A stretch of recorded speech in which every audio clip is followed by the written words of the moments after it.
In our exclusive interview, President Vladimir Putin tells us he's going into next week's summit with relations with the US at an historic low. We have a bilateral relationship that has deteriorated to its lowest point in recent years. The Russian leader last met with an American president in Helsinki in 2018. It's great to be with you. So how does he compare former President Trump with the fifth American president he's now set to meet? He told us Biden is someone he can work with. You once described President Trump as a bright person, talented. How would you describe President Biden?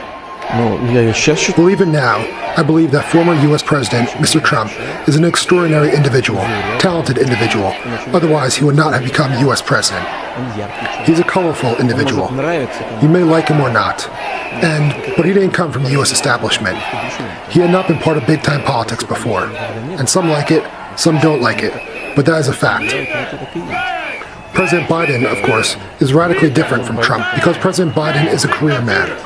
He has spent virtually his entire adulthood in politics. Just think of the number of years he spent in the Senate. A different kind of person. And it is my great hope that, yes, there are some advantages, some disadvantages, but there will not be any impulse-based movements on behalf of the sitting U.S. president. We sat down for a 90-minute interview inside the Kremlin, where I pressed him on accusations he has ordered assassinations of his adversaries. The late John McCain in Congress called you a killer.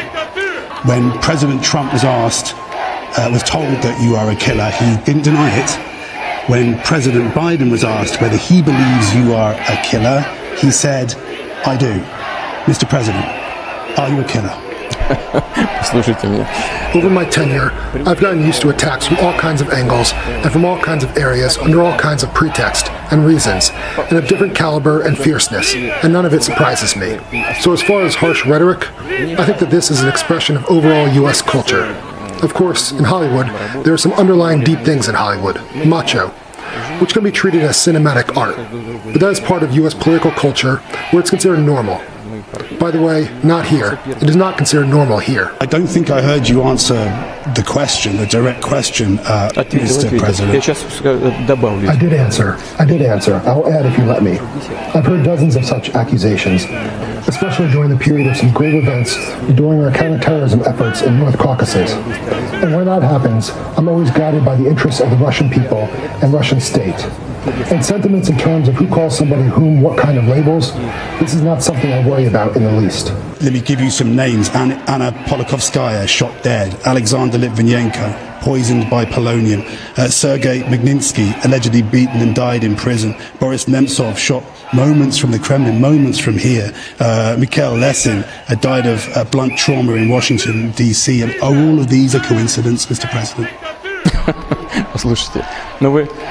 Look, I don't want to come across as being rude, but this looks like some kind of indigestion, except that it's verbal indigestion. You've mentioned many individuals who indeed suffered and perished at different points in time for various reasons at the hands of different individuals. You mentioned Lesin. Lesin used to work in my administration. I liked him very much. He died, he perished, or died in the United States. I regret to this day that he is not with us. In my opinion, he is a very decent, very good person. And as far as the others, we found some of the criminals who committed those crimes. Some are in prison, and we're prepared to continue to work in this mode. But today, reports that Russia is offering to supply Iran with satellite technology that would help it target the US military in the region. President Putin denying those claims. It's just fake news. At the very least, I don't know anything about this kind of thing. Those who are speaking about it probably will maybe know more about it. It's just nonsense garbage.